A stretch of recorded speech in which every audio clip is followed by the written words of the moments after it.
Imagine, for a second, trying to stop an approaching Category 5 hurricane. Oh, boy. Right, so you just walk outside into the wind, and you hand the hurricane your resume. Like a literal piece of paper. Exactly. You just stand there holding up a piece of paper that lists, all your good deeds, your charity work, the fact that you're generally a nice person. Yeah. And you basically expect the storm to just look at it, nod, and go around to your house. Which is completely absurd. It sounds ridiculous. Yeah.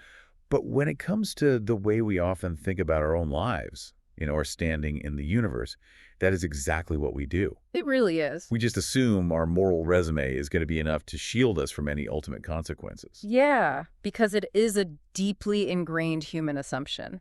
We desperately want to believe that the universe grades on a curve. Right, like a cosmic bell curve. Exactly. We tell ourselves that as long as our good deeds outweigh our bad deeds, whatever divine justice exists out there will look at us, pat us on the head, and just, give us a pass. Well, welcome to Reformed Thinking. Today, we're taking all of those comforting, modern assumptions about do-it-yourself morality and tossing them right out the window. Completely out the window. We've gathered a massive stack of sources for this deep dive. I mean, we're looking at archaeological records from the New Kingdom of Egypt, dense linguistic analyses of ancient Hebrew, centuries of theological commentary. It's a lot of material. It is. And our mission today is to take all of this and journey back to a very dark, incredibly tense night in 1446 BC Egypt. Yeah, right into the thick of it. We are going straight into an exhaustive exploration of Exodus chapter 12, verses 1 through 13. We're going to unravel the highly specific, almost microscopic details of the very first Passover. And we are doing this because, according to the theological consensus in our sources, this ancient text isn't just some bizarre historical footnote. Right. It actually serves as the ultimate foundational blueprint for how divine judgment and salvation actually work. The stakes here are monumental. They really are. This isn't merely a story about political liberation from a cruel dictator named Pharaoh. This text is a profound, unparalleled revelation of a concept known as penal substitutionary atonement. Okay, let me stop you right there. Sure. Because penal substitutionary atonement is a massive piece of theological jargon. It is a mouthful. Let's Yeah. break that down for someone who might not be, sitting in a seminary classroom. What exactly does that mean?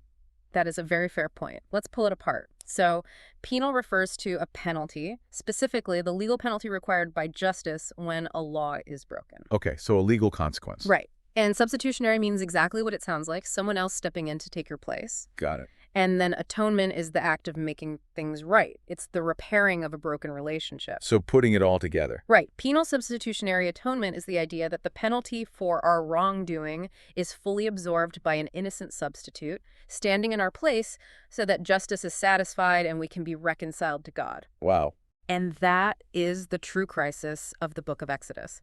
The crisis isn't simply how to get the Israelites out of Egyptian slavery. Which is how it's usually taught. Exactly. But the far more terrifying crisis is how a perfectly holy God can come down and dwell among a sinful, rebellious people without his blinding justice consuming them on the spot. Which brings us directly to you listening to us right now. Yeah. Because we live in a modern world that is, frankly, obsessed with self-improvement. Oh, absolutely. And we often treat the divine as this permissive grandfather whose only job is to, validate our feelings and make sure we have a nice day. Yeah, the cosmic therapist. Right. But this deep dive brings us face to face with an uncomfortable but absolutely vital reality. Human merit cannot stop divine justice. You cannot outbehave the executioner. Precisely. And before we can even look at the mechanism of this salvation, before we talk about the blood of the Lamb, we first have to understand the intense geopolitical and spiritual battlefield of ancient Egypt. Setting the stage. Yes, because this narrative does not happen in a vacuum. It happens in a powder keg. By the time we reach Exodus 12, we are looking at the culmination of 400 years of brutal systemic oppression. I think we really need to pause on that number. 400 years. It's hard to even fathom. It is. That is longer than the United States has existed as a nation. We are talking about generations upon generations of people who were born into slavery, lived their entire lives making mud bricks under the crack of a whip, and died in slavery, having never known a single day of freedom. Yeah, the archaeological records we consulted from this era paint just a horrifying picture of state-sponsored forced labor. And worse, right? Much worse. It culminated in state-sponsored infanticide. The Egyptian government literally mandated that Hebrew baby boys be thrown into the Nile River to drown. It's just unimaginable cruelty. It was a systemic attempt at genocide to control a minority population. But the sources highlight a critical theological point here.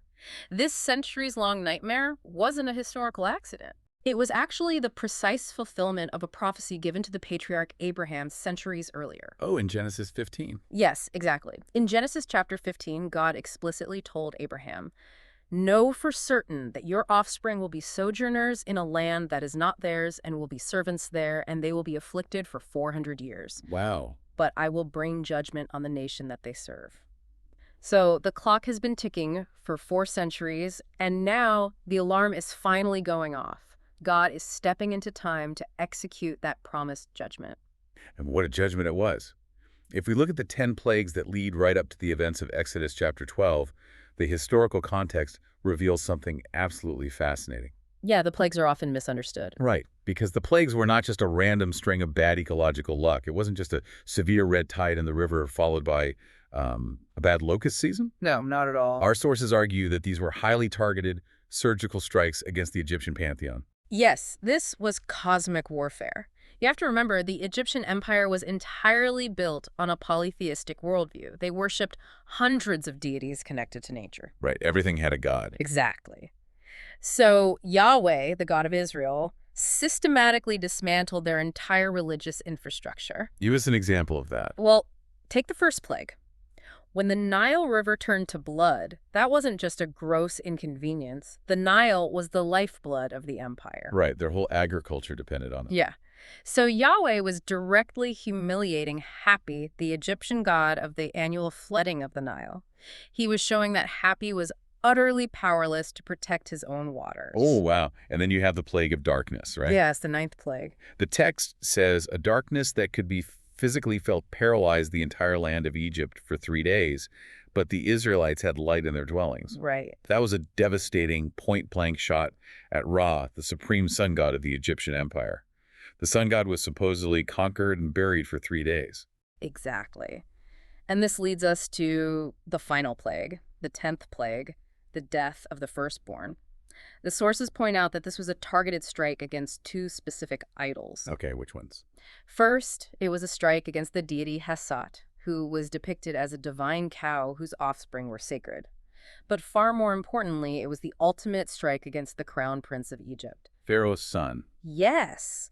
You have to remember the political theology of the time. Pharaoh was not just a king. He was considered the literal, physical incarnation of the divine. He was a living god. Right, the son of Ra. Exactly. And his firstborn son was the heir to that divine lineage. By striking down the firstborn, Yahweh was severing the supposedly divine dynasty of Pharaoh, Proving he wasn't a god at all. proving to the entire world that the king of Egypt was just a mortal man who was utterly powerless against the true creator. So right in the middle of this catastrophic war zone, God gives the Israelites a set of instructions. And when you look at the cultural context of those instructions, they are just mind-blowing. They really are provocative. God tells them to take a lamb or a young goat. But our sources note a deeply provocative historical detail here. The ram, or the male sheep, was considered deeply sacred to major Egyptian gods. Yes, specifically Amun-Ra and Khnum. Right. Khnum was literally depicted as a man with the head of a ram. That is a crucial detail. The ram was a venerated animal in their cultic worship. To kill one was an absolute abomination to the Egyptian mind. Right. So let me play devil's advocate here for a second. Yeah. Because if I'm an Israelite, I'm terrified. Naturally. God is telling me to take an animal that my slave masters consider intensely sacred, tie it up in public view in my courtyard for 4 days, slaughter it, and then literally smear its blood on the outside of my front door. Yeah, it's intense. Isn't this basically painting a massive neon target on their own backs for Egyptian retaliation? I mean, it sounds like a suicide mission. Why on earth would God command them to do something so intentionally provocative? I love that you bring that up because it really does sound suicidal at first glance.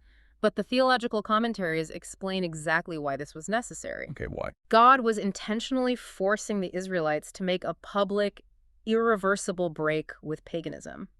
You have to realize, after 400 years in Egypt, the Israelites weren't just culturally Egyptian. Many of them had adopted the Egyptian gods. Oh, they were completely entrenched in the idolatry of the land. They were institutionalized, exactly. So, Yahweh is forcing their hand. He is telling them, you cannot privately worship me in your hearts while publicly bowing to the gods of Egypt just to stay out of trouble. No more straddling the fence. Right.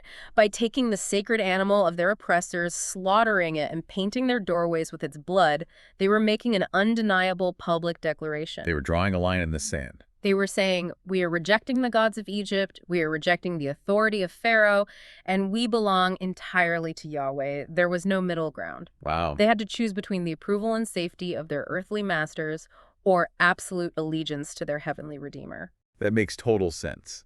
It's almost like forcing a prisoner of war to publicly burn the flag of their captors before they can be rescued. You just have to pick a side. That's a great analogy. But, before God even gives them the command about the lamb, the very first thing he says in Exodus 12, verses 1 and 2, has absolutely nothing to do with animals or blood. Right, it's about time. He talks about the calendar. He says, this month shall be for you the beginning of months. It shall be the first month of the year for you. The month of Abib, which is later known as Nisan, suddenly becomes month number 1. It is a complete and total reset of time itself. It is. And the way the sources describe this is fascinating. It reminds me of a radical regime change in history. Like what? Well, like the French Revolution, where the new administration completely rewrites the calendar to mark year 0 from the exact moment of their liberation. Yes. God is basically saying everything that happened to you before this moment, all the slavery, the brick-making, the years in the dark, none of that counts anymore on your official timeline. Today is day 1 of your real life. The theological weight of that calendar change really is staggering when you dig into it. What the sources emphasize here is that redemption demands the total reordering of human life. Right. God is asserting absolute sovereignty over their time, their history, and their identity. And if we pull that forward to the modern listener, the implication is incredibly confronting. How so? Confronting in what way? Well, it suggests that your true spiritual life does not actually begin with your natural birth. Oh, wow. It doesn't begin when you get your degree or when you buy a house or with any of your secular achievements. According to the logic of this text, your life truly begins with your redemption. Because time itself is subjugated to God's saving grace. Exactly. You no longer measure your life by what you have achieved. You measure your life entirely by what the Redeemer has done for you. The Exodus becomes the gravitational center of their entire existence. Okay, so if time and life itself are completely reordered around this single act of redemption, we really need to look at exactly how that redemption is secured. We do. Because as you read through the instructions in Exodus 12, one thing becomes abundantly clear. This is not an arbitrary process. Not at all. God doesn't just say, hey, grab whatever animal you have lying around and let's get this over with. The requirements demand mathematical precision. Yes, extreme precision. Let's look at the qualifications of this substitute in verses 3 through 6. The linguistics here are vital. The Hebrew text commands them to take a seh. Now, seh is a flexible term that denotes a young, tender flock animal, either a sheep or a goat. Okay, so sheep or a goat. Right. The practicality here is important. It had to be an animal small enough and accessible enough that a single household, or maybe a couple of small neighboring households, could easily bring it inside their home. Right, it had to be manageable. But the absolute necessity, the non-negotiable factor that God repeats, is that this animal had to be tamim. Tamim. Okay, what does that word carry in the original language? It translates roughly to flawless or without blemish, but it's deeper than just looking okay from a distance. Okay, how much deeper? Tamim means sound, whole, physically and morally complete. It means there cannot be a single defect. So no exceptions. None. It couldn't be a sheep that was limping. It couldn't have a strange spot on its wool or a missing ear, or be the sickly runt of the litter that the family wouldn't really miss anyway. Right, no hand-me-down sacrifices. Exactly. It had to be a prime, perfect specimen. And to definitively prove its perfection, God instituted a mandatory 4-day inspection period. A 4-day inspection. Yes. The Israelites were commanded to select the lamb on the 10th day of the month and keep it in their home, observing it closely until the 14th day. Let me jump in here because I'm really trying to picture the practical, emotional reality of this. Yeah, it's intense to think about. You take a young, tender lamb. Yeah. You bring it into your house for 4 days. Yeah. If you have young kids, what is going to happen? They're going to play with it. Exactly. The kids are going to play with it. They're going to name it. It essentially becomes a family pet over those 4 days. Yeah. The emotional toll of observing this innocent, perfect creature for 4 days, knowing full well what you have to do to it on the 14th day. I mean, it makes the reality of the substitute deeply personal, doesn't it? Yeah. It's not just a detached transaction. Exactly. It forces the family to intimately recognize the innocence of the life that is about to be lost on their behalf. The innocence of the substitute is placed in stark contrast to the guilt of the household. I was trying to think of a way to understand this exacting demand for perfection, this tamim requirement. And the best analogy I found in the sources is the concept of a modern organ transplant. Oh, that's a brilliant connection. Think about it. If your heart is failing and you need a transplant, the hospital doesn't just do a generic transaction where any random piece of tissue will do. Right, you can't just use anything. In a transplant, the biological match has to be perfect. If there are cellular defects or if the blood types don't align perfectly, what happens? The body rejects it. Exactly. The body's immune system recognizes it as an invader and violently rejects it, which can be fatal. The body demands biological perfection to accept the new organ. That is such a vivid picture. According to this text, God's holy justice operates the same way. The divine justice system will violently reject anything less than tamim. It demands absolute, flawless perfection. You can't just offer God your second-best effort. That is a perfect way to conceptualize it. Divine justice cannot and will not compromise its own holy standards. What the text is doing here is laying down a core, unbending principle of biblical theology. Which is? A life for a life. We often want to believe that God simply overlooks sin, that he just waves a magic wand from heaven and says, oh, don't worry about it, nobody's perfect. Right, the permissive grandfather idea again. Exactly. But the sources are unanimous here. God does not forgive sin by ignoring it. He is a perfectly just judge, and a just judge cannot let crimes go unpunished. Justice has to be served. The penalty for cosmic rebellion against an infinitely holy creator is death. That justice must be fully paid.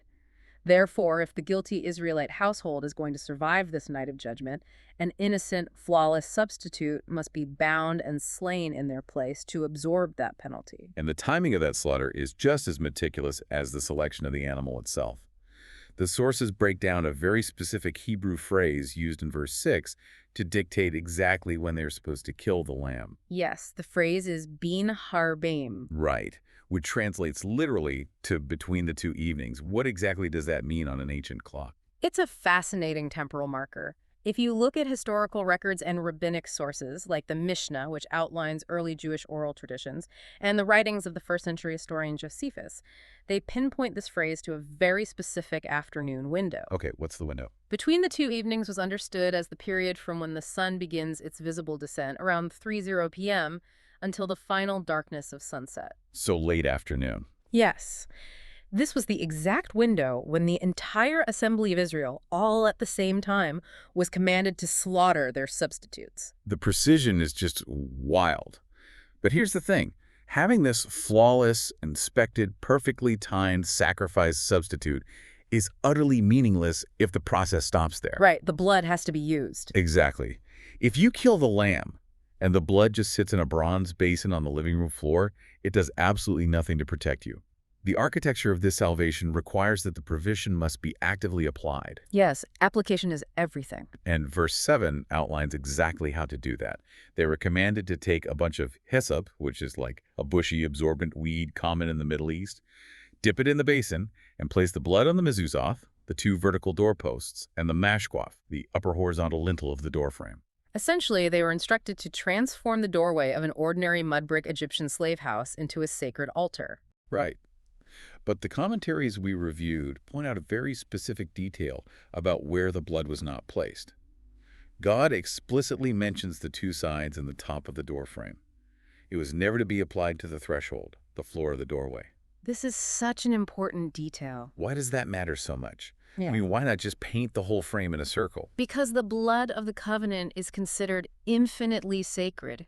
If you were to paint the blood on the threshold, it would mean that the family and anyone entering or leaving the house would literally step on it and trample it underfoot. Oh, wow.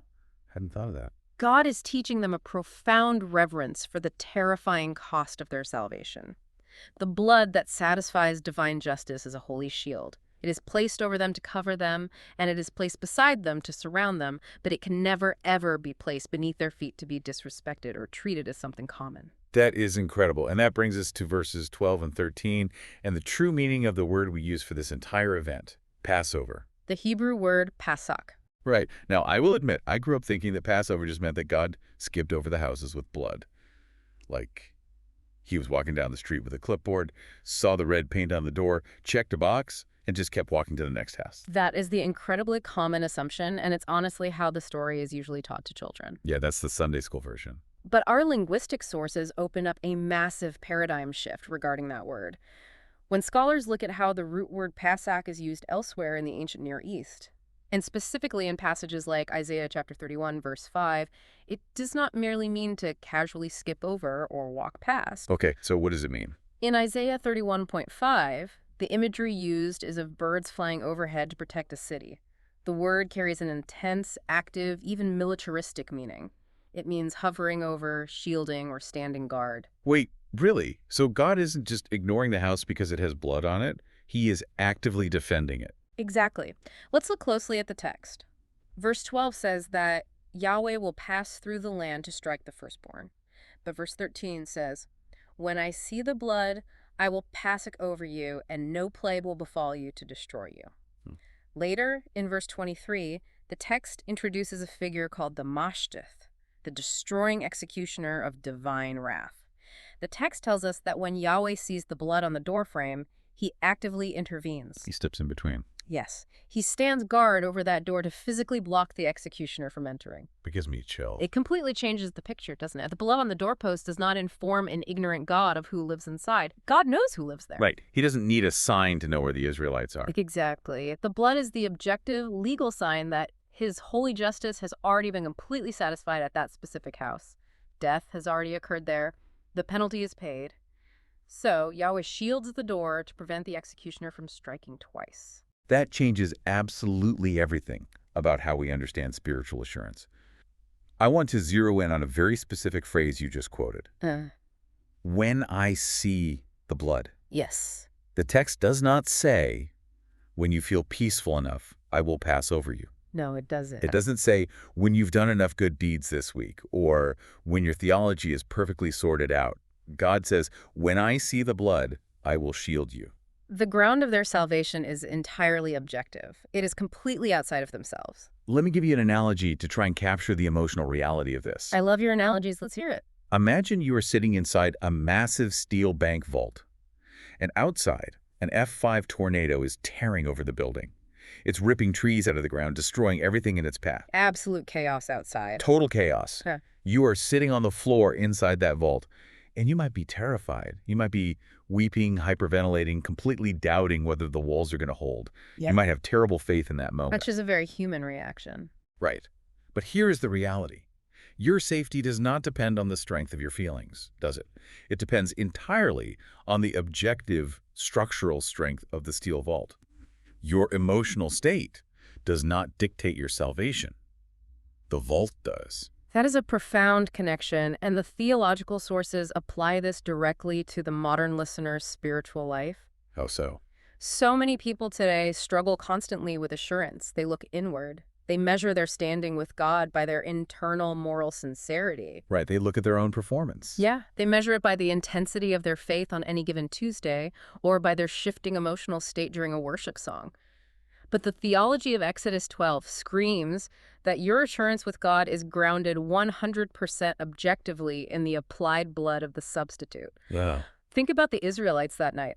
The Israelite inside that house who was terrified, shaking in the corner and convinced they were going to die, was just as safe as the Israelite who was standing bravely by the door eating an apple. Because it wasn't about them. Exactly, because their safety wasn't about the emotional state of the people inside. It was about the presence of the blood outside. That is incredibly freeing. You don't have to generate your own rescue. But at the same time, we have to talk about what is happening inside the house, because while God is guarding the door outside, the activity inside is equally profound. Yes, there are very specific instructions for inside the house. And it requires immediate, highly specific preparation. In verses 8 through 11, we get what I call the menu of urgency. God tells them exactly what to eat, how to cook it, and how to eat it. First, the lamb must be roasted over fire. Which is deeply symbolic. In biblical literature, fire is so often the element associated with divine testing and divine wrath. Right. The text explicitly says the lamb cannot be boiled in water, and it cannot be eaten raw. It had to bear the direct, scorching heat of the fire, signifying its complete subjection to judgment. Right, and then they had to eat this roasted lamb with unleavened bread. Also very symbolic. Because leaven, or yeast, takes time to rise, so eating it unleavened symbolizes extreme haste. They didn't have time to wait for the dough to rise. Yes, the urgency of the moment. It also symbolizes purity, as leaven often represents the spreading influence of sin in the Bible. On top of that, they were instructed to eat it with bitter herbs. Like a horseradish. Yeah, our sources suggest these herbs would have been something like horseradish or wild lettuce, a harsh sensory reminder of the bitter agony of their sin and their brutal slavery in Egypt. Plus, God instituted a strict no leftovers policy. Whatever wasn't eaten by morning had to be completely burned in the fire. Right, which seems intense. Well, it was a meal of total consecration. Nothing of the holy substitute could be left behind to rot or be desecrated the next day. Okay, but I have a bone to pick with this setup because I'm trying to unpack the paradox here. Okay, what's the paradox? We just established that you were completely objectively secure behind the blood. You are sitting in the impenetrable steel vault, so to speak. Right. But then God tells them to eat this meal standing up. They have to have their belts fastened, their sandals strapped on their feet, and their walking staffs in their hands. They're basically choking down bitter herbs and dry bread in a massive, frantic rush. It's a very tense meal. Very tense. How did the sources reconcile absolute divine security with this frantic, urgent readiness to run? It seems contradictory. It's actually a brilliant theological tension. The authors of our commentaries explain that true faith in God's redeeming blood doesn't make you lazy. It produces an immediate, definitive break from the world. Okay, so it sparks action. Yes. Yes. Grace does not tell you to get comfortable in your slavery. It frees you to leave it. Think about the posture. Standing up, sandals on, staff in hand. In the ancient Near East, that is the posture of a traveler, a pilgrim. Someone who's about to hit the road. God is saying, I have fully secured your life from judgment. Now get ready to march out of the kingdom of darkness. You don't apply the blood of the eternal covenant to your doorframe and then go back to making mud bricks for Pharaoh the next morning. You leave. You leave immediately. The redemption requires separation. And another crucial element the sources highlight here is the corporate nature of this event. Right, the family aspect. This wasn't a night of isolated, individualistic mysticism where everyone went into their own private corner to meditate on their personal truth. Salvation was structurally organized around a concept called the Beth Ab. Which translates to the father's household. Exactly. I noticed that in the text. The burden of this ritual fell heavily on the family leaders. The fathers were the ones tasked with the incredibly grave responsibility of literally taking the knife, slaying the lamb, catching the blood, and applying it to the door for their family. Yes, and this connects to the broader corporate shape of biblical redemption. God is saving a community. He brings people into a body, and he tasks family leaders, heads of households, with the spiritual preservation of their homes. It's a heavy burden of leadership. It is fascinating that in this foundational moment, the role of mediation wasn't outsourced to a government entity or a specialized military unit or even to the formal priesthood, which didn't fully exist yet. Right, there were no Levite priests yet. Exactly. The father stood at the doorway as the covenantal representative for his family. This teaches us that faith is meant to be lived out and protected in the context of family solidarity and community worship. Okay, so let's zoom out and look at what this all means, because this is where the deep dive goes from fascinating history to something much bigger. The big picture. We've spent all this time looking at the hyper-specific mathematical details of this night in Egypt. The exact dates, the exact time of the slaughter between the two evenings, the strict requirement that no bones be broken, the demand for an unblemished time animal. All very specific detail. But the theological sources we are drawing from make it explicitly clear that these aren't just ancient trivia facts or random rituals. These details are actually divine coordinates pointing to a future ultimate target. We are looking at what scholars call a canonical trajectory. That's exactly right. And to understand that trajectory, we need to define another theological term, typology. Okay, break that down for us. In biblical theology, a type is a historical event, person, or institution that serves as a prophetic shadow, casting forward to a greater historical substance in the future. Like a foreshadowing. Yes. Think of it like a mold in a factory. The Passover lamb in Exodus is the mold. It's the shadow. But the New Testament does not treat the Passover as just a quaint historical metaphor. It treats it as a precise divine typology that is perfectly and finally fulfilled in the person and work of Jesus Christ. I mean, when you read the New Testament with Exodus 12 in mind, the connections are just everywhere. They practically jump off the page. Oh, they are inescapable. You have John the Baptist standing at the Jordan River, seeing Jesus walk toward him. And he doesn't call him a great teacher or a king. He points at him and declares, "Behold, the Lamb of God, who takes away the sin of the world." A direct reference. And you have the Apostle Paul in 1 Corinthians chapter 5, verse 7, literally writing, "Christ, our Passover lamb, has been sacrificed." Yes. And then the Apostle Peter in 1 Peter 1:19 tells his readers that they were ransomed with the precious blood of Christ, like that of a lamb without blemish or spot.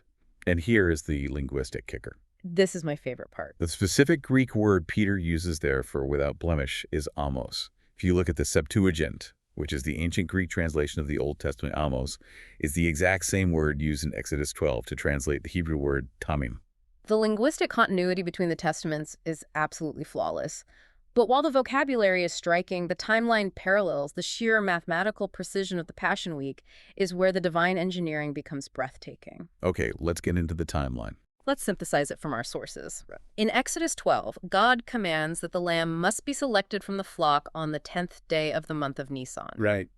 If we fast forward to the Gospels, when does Jesus make his triumphal entry into Jerusalem, riding on a donkey and officially presenting himself to the nation as their king? Palm Sunday, which historically lands on the 10th of Nisan. Exactly. The true lamb is selected on the 10th of Nisan. Then, in Exodus, the lamb is taken into the house and kept under strict observation for 4 days, from the 10th to the 14th, to prove that it is absolutely timim, flawless. So what happens with Jesus during those 4 days? For exactly 4 days, he is in the temple courts and then on trial, being aggressively and relentlessly interrogated. He is cross-examined by the Pharisees regarding taxes, by the Sadducees regarding the resurrection, by the Herodians, and finally by the highest secular authority in the land, the Roman governor Pontius Pilate. Talk about a strict observation period. And after all of that intense microscopic scrutiny, what is the official verdict? Pilate literally washes his hands in front of the crowd and declares, "I find no guilt in him." Jesus is officially inspected and proven to be tamim, without blemish. And the timing of his death. The instructions in Exodus demanded that the Passover lambs be slaughtered, bin harbeim, between the 2 evenings, which historical records tell us was the window from 3:00 p.m. to sunset. Yes, and the gospel accounts are explicit about the timeline of the crucifixion. Jesus hangs on the cross in agonizing darkness, and at the 9th hour of the day, which by Jewish reckoning is exactly 3:00 p.m., he cries out, "It is finished," and yields up his spirit. Wow. He dies at the exact moment the temple priests across the city are slaughtering the national Passover lambs for the festival. And on top of all that, there is the detail about the bones. John's gospel records that as the day was ending, the Roman soldiers came around to break the legs of the crucified men. A brutal practice called crurifragium. Right, used to speed up asphyxiation so the bodies could be taken down before the Sabbath. They break the legs of the 2 thieves on either side of Jesus. But when they come to the middle cross, they find Jesus is already dead, so they don't break his legs. Instead, they pierce his side. Fulfilling the mandate perfectly. John specifically points out that this happened so the scripture would be fulfilled, matching the Exodus mandate to the letter. Not a single bone of the Passover lamb shall be broken.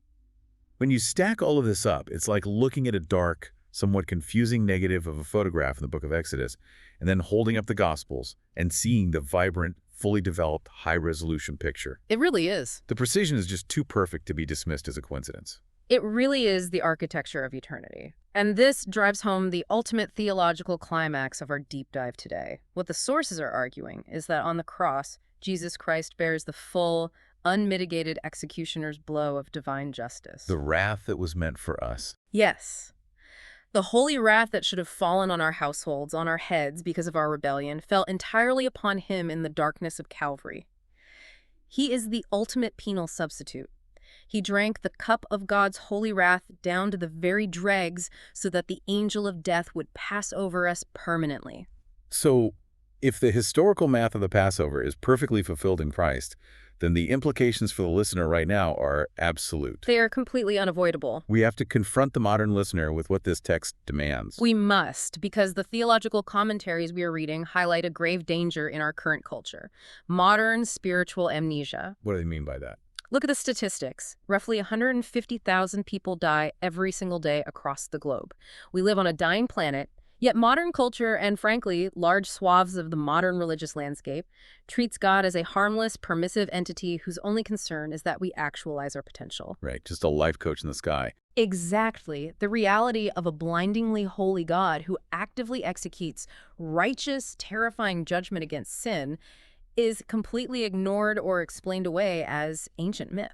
Let me ask you, the listener, directly based on what we've unpacked today, what are you relying on to protect you from divine justice? When that moment comes, what is your shield? Are you relying on your family heritage? A very common false refuge. Are you relying on your church attendance, your political alignment, your general moral respectability? Think about the Israelites in Egypt. They could not rely on the fact that they were ethnic descendants of Abraham. They couldn't say, hey, we're the good guys, we're the oppressed ones. Right. Oppression doesn't make you innocent of sin. Exactly. Mm. If they didn't have the blood of the lamb painted on the doorpost, their firstborn died exactly like the Egyptians' firstborn. Your pedigree, your morality, your social standing will not save you from the executioner. And this brings up a very pointed critique found in our sources. The authors of these theological journals argue fiercely against what they call a domesticated gospel. A domesticated gospel. Yes. They point out that modern frameworks, whether that's theological liberalism or modern sociological frameworks like certain critical theories, often try to reduce biblical redemption to purely temporal, earthly matters. Like what? They reduce it to social justice, political liberation, or psychological well-being. Now, to be clear, the sources acknowledge that societal oppression is real and terrible, as seen in Egypt. Of course. But they argue that the supreme crisis in Exodus wasn't just Pharaoh's social oppression. The supreme existential crisis was the holy wrath of God against human sin. They argue that pragmatic, seeker-sensitive approaches that reduce Jesus to a social reformer or a motivational life coach completely miss the core message of the Bible. Because a life coach can't save you from divine wrath. Exactly. If Jesus is just a moral teacher offering good advice on how to live, we are still completely exposed to the executioner's sword. A moral teacher cannot absorb divine wrath. Only a perfect substitute can. The greatest threat to humanity isn't societal oppression. It's the holy justice of God against sin. And if the blood of the Lamb is your only possible shield, it demands a radical response. This brings us back to that pilgrim mindset we talked about with the Passover meal. The standing up with the sandals. Right. I have to ask, are you trying to claim the blood of the Lamb for your salvation while still holding hands with the idols of Egypt? You cannot put the blood on your doorframe and then invite Pharaoh inside for dinner. This is the New Testament call to ongoing spiritual separation. The Apostle Paul takes the Passover imagery and applies it directly to Christian ethics. Where does he do that? In Corinthians, he says, Christ our Passover has been sacrificed, therefore let us celebrate the festival, not with the old leaven, the leaven of malice and evil, but with the unleavened bread of sincerity and truth. So the leaven represents our old sinful habits. Yes. The implication is clear.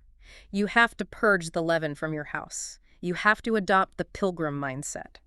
We are called to engage in an ongoing warfare against sin in our own lives, and that fight must be fueled entirely by profound gratitude for the cross. It's not about earning salvation, it's about gratitude for it. Exactly.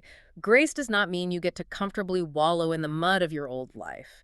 Grace means you have been bought with an infinite price, so you stand up, strap on your sandals, grab your staff, and walk out of Egypt. Okay, let's bring all these threads together. We've journeyed a long way today, from the dark, tense night of 1446 BC, surrounded by the wailing of Egypt, all the way to the blood-stained cross of Calvary outside Jerusalem. It's a massive trajectory. We've seen that, according to this text, salvation belongs to the Lord from start to finish. He sovereignly dictates the terms of the rescue. He reorders the calendar, establishing a completely new beginning. He demands a flawless tamim substitute. Yes, the perfect lamb. He provides the exact mathematical timing of the sacrifice, and he gives the ultimate, unshakable promise that when the blood is applied, his holy justice is fully satisfied and his mercy actively shields the house.